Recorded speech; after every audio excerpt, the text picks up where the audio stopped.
What's up everyone, this is Cher talking, welcome back to my channel. In today's video I'm gonna make a full review of Wil's UDX banner. This banner brings only one limited style, that being UDX Wil, and two platinum styles. Well, Wil is a damage dealer and he can get even stronger after the passage of turns. He is pretty strong for farming but also for remembrance battles. Cordelia is a role specialist that deals piercing cold damage. It's very strong for farming and also for remembrance battles. And there's also Narcisse. He is a bow user that can stack status buffs and inflict status ailments. Well, sorry for being a little too late. I had to record this video 3 times because my mic was bugged. I don't know why, but it seems to be related to my CPU or GPU being overheat. Well, let's start talking about Wil.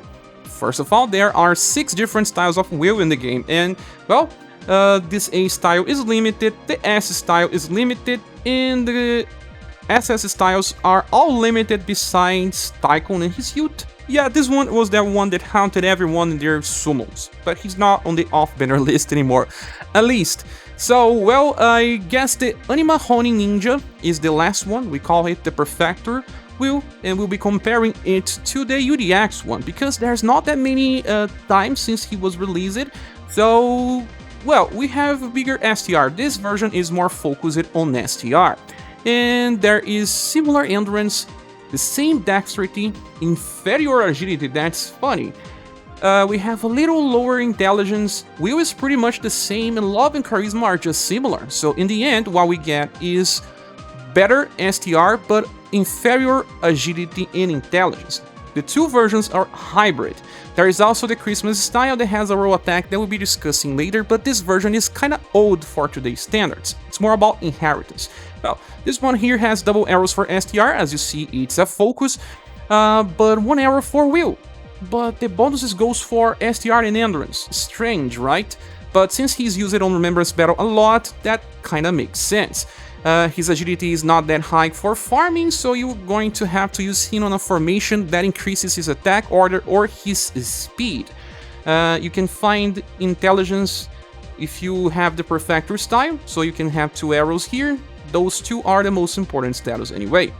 Now, moving on for passive, the first one is called Evasive Energy 1. When being attacked, it evades the attack with 25% chance. We saw this before many times, started with Ocelus and many other characters. 25% chance to negate any type of damage is very good in boss fights, so Remembrance especially. He also gets 1 BP on the end of a turn, so this is an extra effect. That's nice, he's stacking effects already. Then the second passive, Strengthened Attack 2, gives him 12 BP on start and increases his damage by 15%. This is actually an improvement. This passive has been seen many times in recent banners, but it was only 10%. Wil gets 15%. Now the last one is High Protect Tension, that increases his damage by 20% at all times and reduces all damage that he receives by 30. So yeah, a damage reduction passive that is important for the future to resist damage, since damage is scaling so much against bosses. All in all, he gets a 35% damage increase at all times, 25% chance to evade, starts with 12, gets 4 BP a turn. There's plenty of different effects that's kinda well-rounded around offering utility and sustain. Now into skills. The first one is called Healing Beat, and for free you get a deep power attack with 10 mod that will also heal for around 150, so that you don't need to use normal attacks ever, and you get an extra heal. And since he's used it in Remembrance Battle, there are times where you need to heal just a little more to get out of the danger zone, and this will allow you into using that while saving VP.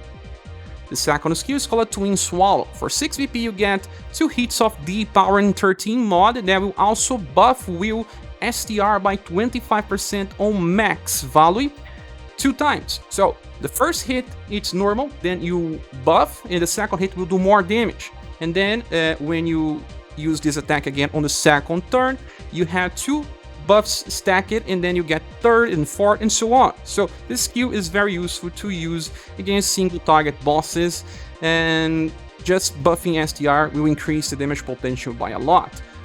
One thing that needs to be considered, These 2 hits, without considering the buffs, is kinda equal to a nest power attack, especially if you are using a strong weapon. So Twin Swallow is strong by itself and has the plus of getting those 2 STR buffs. It's funny because he lost the STR and intelligence buff from his past style, but now he gets it from the skill. You could still use this skill with the Perfector style, but the Perfector style only gets 3 BP per turn, so it eventually uses less times and won't beat the final overall damage of this version of Wil anyway. Now, the third skill is called Blazing Blow, and for 8 BP in 1 LP, that's important, you get a full AoE attack that deals blunt and hit damage. With 8 power even, it was buffed in global, it was only P on JP, we don't know the real mod, but it grants the user a heat up effect of 15% increasing damage that will last for the whole fight. So you will do more damage after using Blazing Blow. But the thing is, it's a full AoE attack, 8 PP, that means that you can use on turn 1, and then even on turn 2 because of, you know, getting access to 4 BP per turn. And then after that, you will use 1 healing beat, 1 blazing blow, 1 healing beat, 1 blazing blow, till you have used that 5 times. And when you get 5 usages of this, it's 75% damage increase. Remember that he starts with 35, that means that he reaches 110% if you use 5 stacks of Blazing Blow. This takes time because you need to cast this skill many times, but the final value will be good. But how many times do we really need this type of setup using a very strong AoE attack, then a normal attack, or kinda, then again an AoE attack, and then switching between these? It works much better in Deathmaster Remembrance Battle, and that is why he's being released so close to that. They know that this skill is useful there. Another character that has similar setup is Tatiana, but Tatiana does not have the heat up, but she opens with Surprise Steady, then uses Sucker Strike, and then uses Surprise Steady again on Remembrance Battle, for example. She does have better damage passives when you don't consider the heat up, but Wil has heat up and he would just overclass Tatiana's damage in the long run. Tatiana does have a chance to get 5 EP, but it's only 25, it's just so that you have a chance to use Plushy Poison before Surprise Steady later to increase the damage if you need, or against the boss. Now we shall discuss Blazing Blow potential for farming. Well, 8 power AoE and can be used 2 times in a row. It's gonna do big damage on turn 1, but even higher on turn 2 because heat up effect will be active. I guess we can compare this to Shadowing, because Shadowing can use Destructive Blow 2 times in a row, and it's actually still useful. Well, I guess the game is changing, so some events will have enemies aligned in a row, some enemies aligned in columns, but because of the high amount of power, you can still use them even on these scenarios, although they will try to push for double S power, at least when facing enemies aligned in a row or in a column. But using 2 characters with strong AoEs will still work for the time being. So there's that. He's comparable to Shadowing UDX premium style. But now what about his single target cycle? Well, you can't start with Twin Swallow because Blazing Blow gets in the way. It's as high as 11 BP cost, he starts with 12. You will need to inherit something for turn 1 damage. And that can be Gong Ringer Plus. Yes, because this one is a 9 BP attack and you can overwrite with 9 BP. And it's triple S, good enough, and then he would still have enough to use Twin Swallow on the second turn. Sadly, that's how it works. If you want to bring him for single target 2-wave setups, you can actually inherit Twin Swallow in his Perfector style, and then you increase SaGa Ninja to 14, and he's going to use 2 times in a row easily. So there's that. It benefits of having the Perfector style to interchange skills. But if you don't have this Perfector style, you have to rely on Gong Ringer. The good thing is that Wil appears in Bottomless banners, and you probably got him, and this S style of Wil comes from a dedicated event and has returned many times in the past. Still on the topic of inheritance, if you have Christmas Wil, you can finally start with Present Bomber on turn 1, and this one is strong, double S power with blunt and heat, right? Although it's kinda on the start of a double S power, The only problem is that this version of Wil will not be able to use anything on turn 2, since he will lack BP to use anything besides healing beat, and this cycle is not that interesting. Open with Roll and does nothing important on turn 2, only on turn 3 with Twin Swallow, but it's not a perfect cycle. If he can clear a wave with Present Bomber, okay, you can use other characters to clear the second, but if he cannot, that it doesn't offer too much. Well, we can also check that in JP there is a future amplify called Proton Rocket Plus, and this will be used by the second version of Zeke, Talon. Talon is coming pretty soon with the musical festival, and you can also inherit from an A style of T260G. There is also Rabbit, but he's pretty old, you don't know if this will even do damage at all. In Global there's also Fuse, so on total of 5 different characters with access to Blunt and Heat, in this time triple S power, going from 47 to 64, it's a big difference. Zeke can also use an AoE attack after, T260G as well, so I don't think you should be pulling for this Wil only because of that Present Bomber skill alone. And the last interesting inheritance comes from his Perfector style. You can inherit Burning Beat and use with the UDX style since it's more advanced anyway. And you get 4 BP per turn, that means you can use Burning Beat plenty of times before you run out of BP. And since you have high Protect Tension, it's much better when facing bosses. But the Perfector style has 50% chance to evade, this one has 25. But if you take hits, you take much less damage. All in all, Wil is actually pretty strong. He has good attacks, has good passives, good status, but the problem is being on a banner where he's the solo premium unit. That reduces the banner value, but Wil himself is still very useful and will receive a high SS grade in our tier list. And just as an extra info, there is a future version of Wil, pretty recent on JP, and this is totally supported. It even comes with Scrum Guard. You can see by the status that he's not a damage dealer, but he can cast an AoE HP Recover that lasts for 10 turns at the cost of 3 LP, and also gives morale up by 5 turns. So after that, he can either heal himself or just attack with this AoE attack that buffs everyone's STR by up to 25%. Moving on to the next character, we have Cordelia, and there are 7 different styles of her. This My Own Catnip comes from her tower event that's permanent in the game. This one is limited from Valentine's event. Then this Sentry is a Platinum style. This was a Christmas special. This one was a school special. And the one in the top was the last one from Perfector Collaboration. And now we have the second Platinum. Call it It's Safe This Way.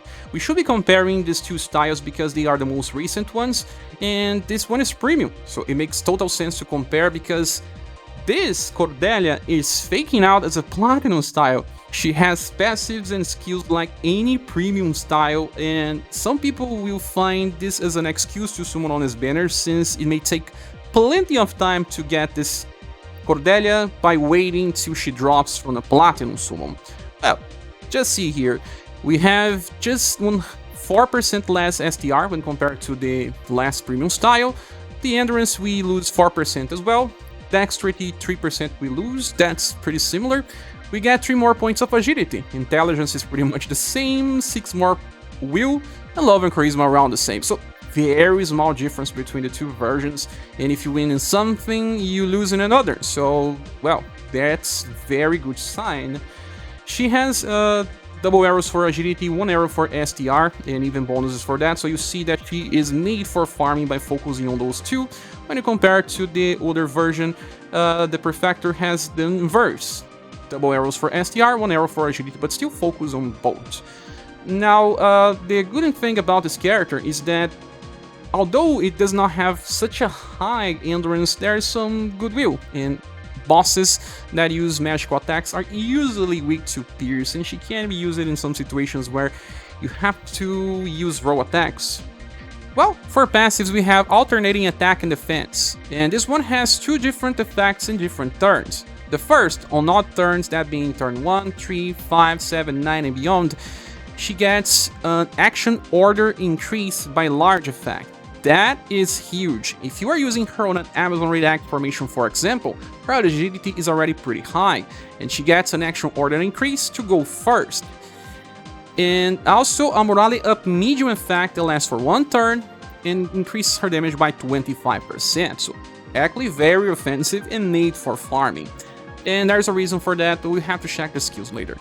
Then the second effect is for even turns, so that is 2, 4, 6, 8 and beyond, and will grant herself a guard up large that lasts for 1 turn and decreases damage that she receives by 35%. Very nice, right? The second pass is called Conviction. On the end of a turn, she gets 1 BP, and she also starts the fight with 12. This is actually important because of her skill rotation and allows her to do some very nice stuff. She gets to 20 BP on the turn number 3. Then the last passive is Fired Up 6, that increases damage by 30%. Well, on odd turns, we get 50% damage increase because of the morale up, and on even turns, we get the guard up effect. The only problem is that if you have someone else casting morale up and guard up, she kinda clashes with that. Now moving to skills, the first one is called Ice Lance Plus. For 4 BP, we get a roll attack with piercing cold damage and has B power and 26 mod. First of all, A power starts with 28 mod. Back on the start of this game, there were even skills with B power costing 13 BP for AoE. Of course, we're talking about roll, but sometimes if the enemies are aligning in a row, doesn't matter if you're using roll attacks or AoE, just to show how they are trying to push for the roll and column meta. She can use this anytime she wants because it costs 4 and she gets access to 4. Then the second one is called Crystal Strike. This one is a 10 VP skill with triple S power, piercing cold again, and the same, it hits for a row of foes. That means that triple S power can clear some waves by itself. And again, she gets 10 VP by turn 3, right? She increases her damage on turn 1 and turn 3, right? So yeah, she was made for farming setups that have 1 or 2 waves or 3 waves, doesn't matter. Cordelia works for all of it. Let's say that you want to farm story mode where there are enemies aligned in a row. She's going to use Crystal Strike. You can use someone else on the second turn, can even be someone with a fast attack. Clear the second wave, and then on the third wave, you have another usage of Crystal Strike. So, turn 1 and turn 3 damage. But if you want to use her normally, you can open with Crystal Strike and then use Ice Lance 2 times as well. She can keep using Ice Lance as much as she wants. That already helps a lot when farming, and on events with 2 waves, she can at least contribute with a big opener and help do damage on the second wave as well. I guess we talked about a character recently, and he was Dentard. Dentard got explosive damage on turn 1 for roll. It is stronger than Cordelia. It deals pierce and heat. He opens with a weak attack and then uses a strong one, and in the end, the final damage calculation should be comparable to a 4S attack. He's going to do like 25% more damage on average. So, of course, he's a premium style, and the problem is that he doesn't have a follow-up, and he needs to build up 12 VP again, and he does not get 4 VP per turn. See why I was saying that Cordelia actually feels like a premium unit? Because that's true. So, there's a lot of value on this, and if you didn't get Dentard, now Cordelia can be your replacement. Although there are other characters that will come in the future that also has similar setup of opening with strong, roll attack, and still having access to a cheap version, she is the first and very strong on doing this. Then the last skill is called Glacial Storm. For 12 VP, you get a full AoE attack that will grant ward down to the enemies, and that increases the damage output by 12%. See how different it is. We have 29 mod, 12 VP, or 59 mod, 10 VP. It's just a matter of choosing the range of the attack. If you are on an event that has enemies aligned in a row, you're going to use Crystal Strike. If you are in an event where you have to attack with full AoEs, Glacial Storm is here, and it will even help increase the damage of the other people. It's not a fast attack, but since she gets this attack order increase, she will go first. People that goes after her will do more damage. Sadly, if she opens with Glacial Storm, all she has left is Ice Lance, so you're going from an AoE attack to a roll one, and this won't be perfect all the time. Most of the events has either roll on both waves or AoE on both waves. The only sheep AoE attack that she has access to comes from her Christmas style with Pom Pom Tree, and that one is pretty weak actually.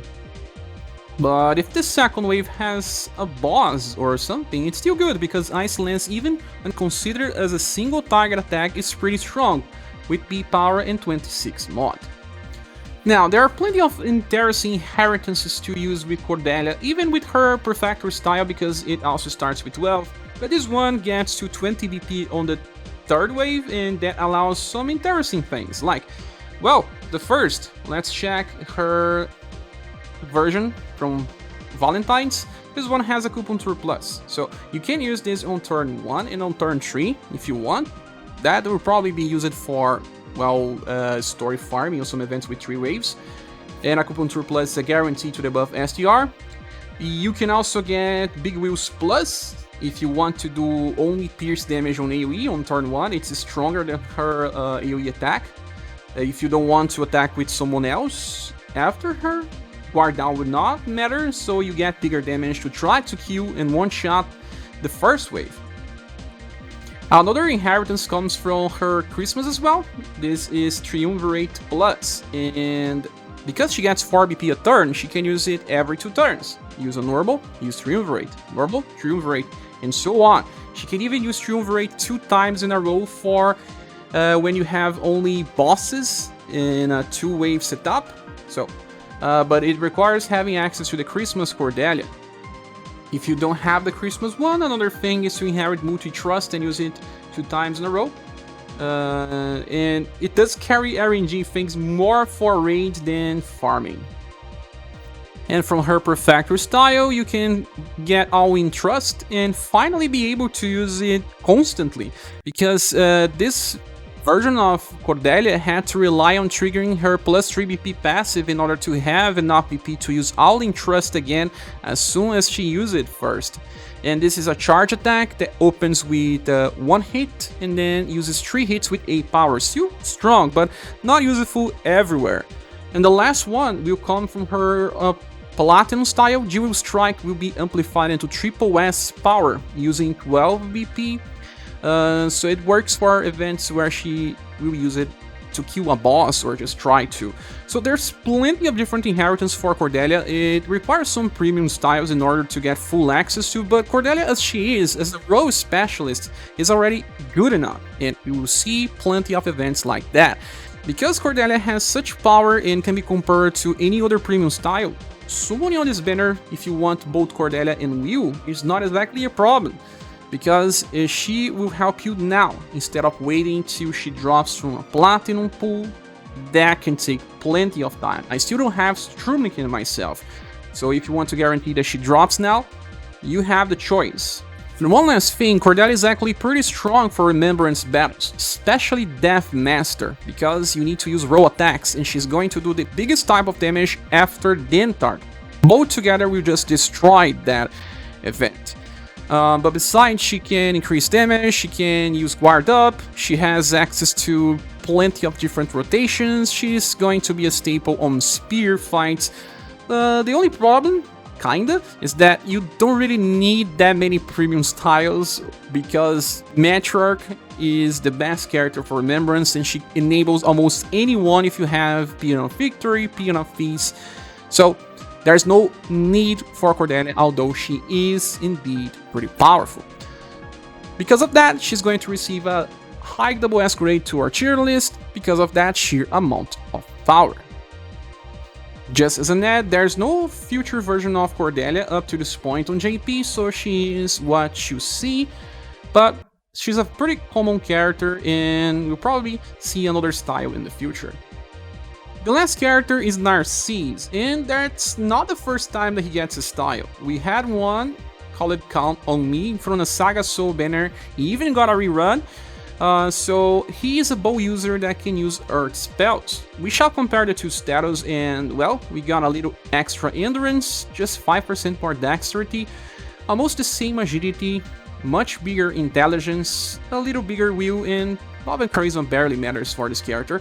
Well, Narcisse has double arrows for intelligence and 1 arrow for dexterity, and you know that he can use both bow attacks and earth spells, and this doesn't come with such a big cost, to be honest. His agility is 90%, so he even can attack before most enemies.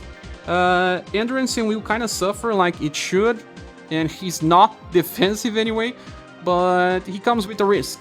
And if you compare to his past style, he got double arrows for dexterity, now it's just for intelligence. Since we have Breath of Invigoration 1, when landing an attack, he will recover his HP by around 150 and also plus 1 BP. Since his dexterity, agility, and intelligence are all very good, he will not be missing either with bone skills or with spells, so kinda of a guarantee to get 4 BP per turn. Then the second passive is called Hostile Cleanse 2.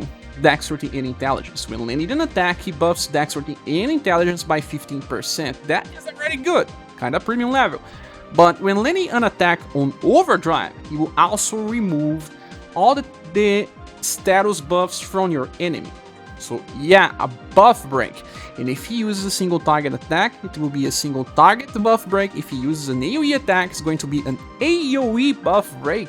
We already have buff break in the game, and the first we saw came with Vampire Lady Rising Nova Plus. This skill can be used by Acelus and also can be used by Rick. Rick is even a welfare style if you don't have the premium one.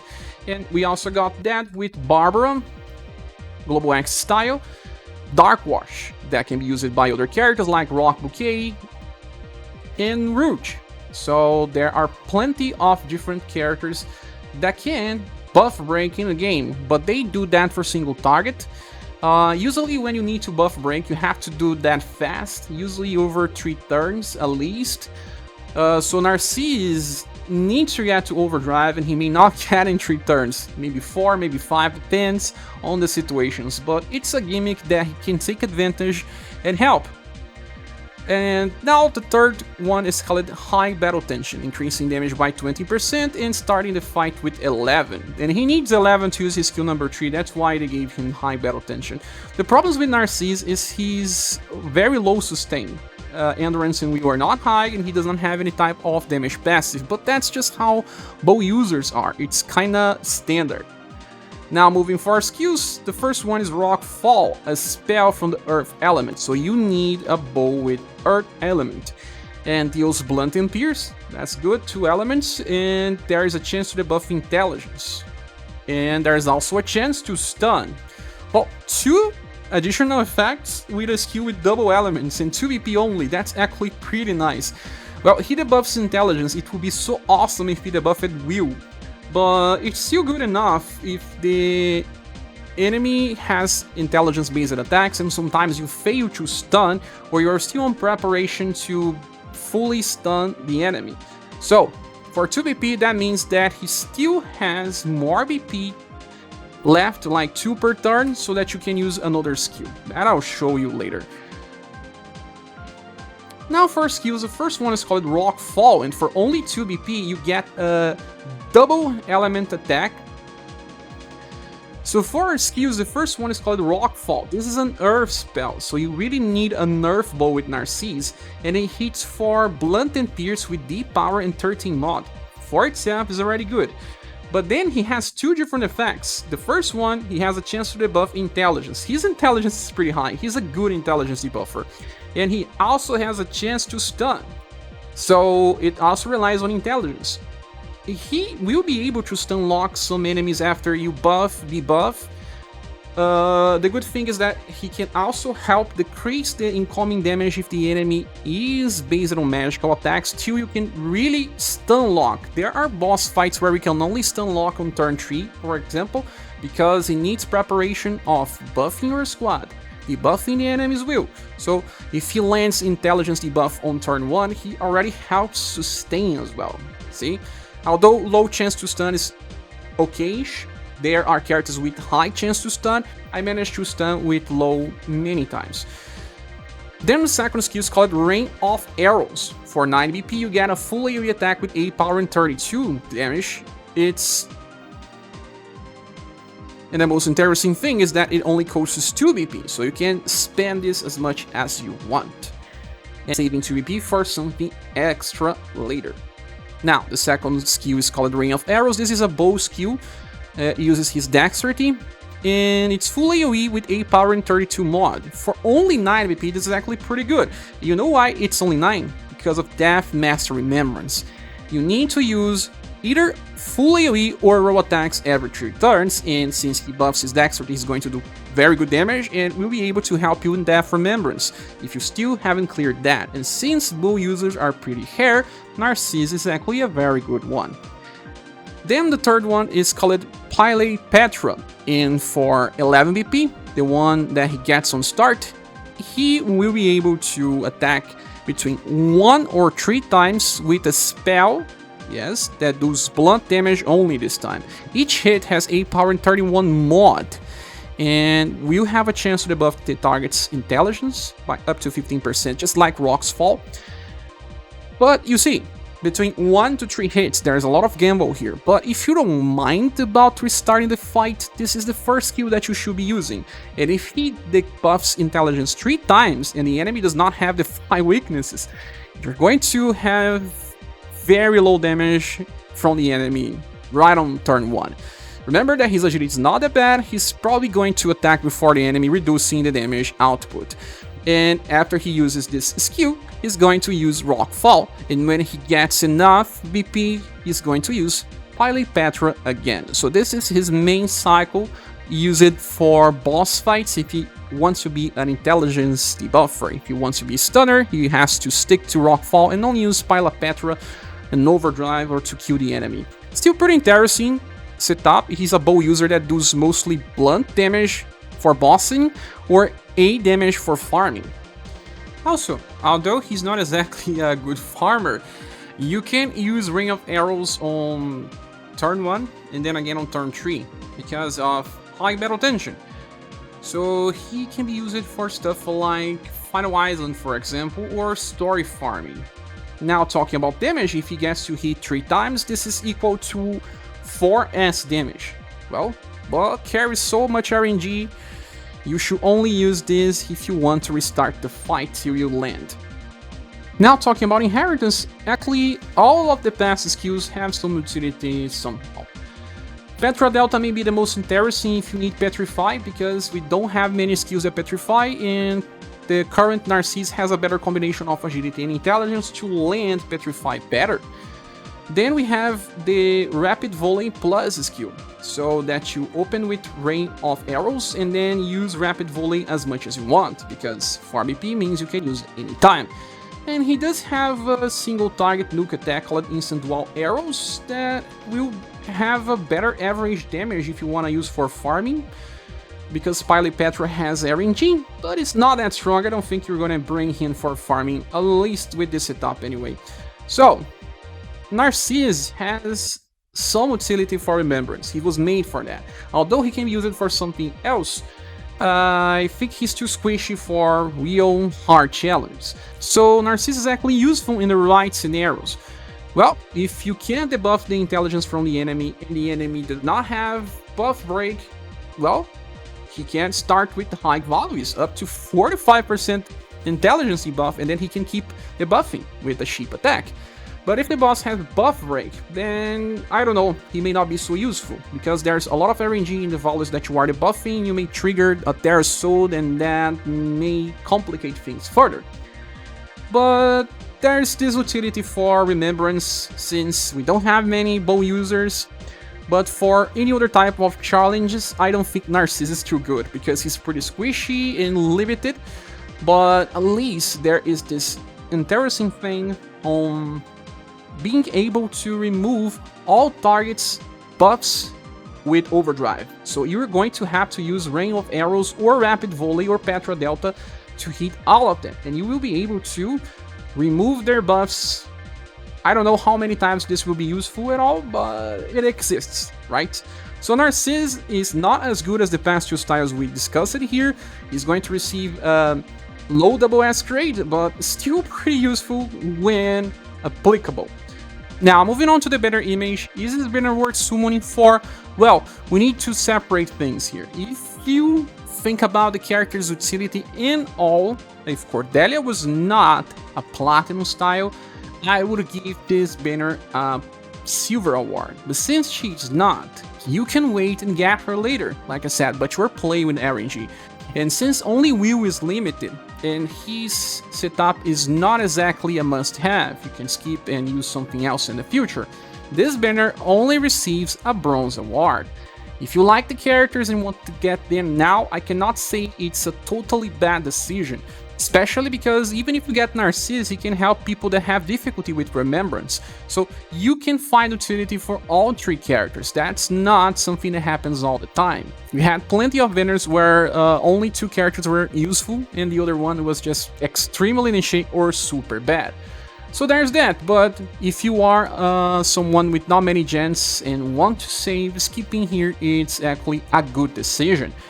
There's also plenty of banners coming. We are nearing the release of Minstrel Song Remaster, so expect better banners in the future.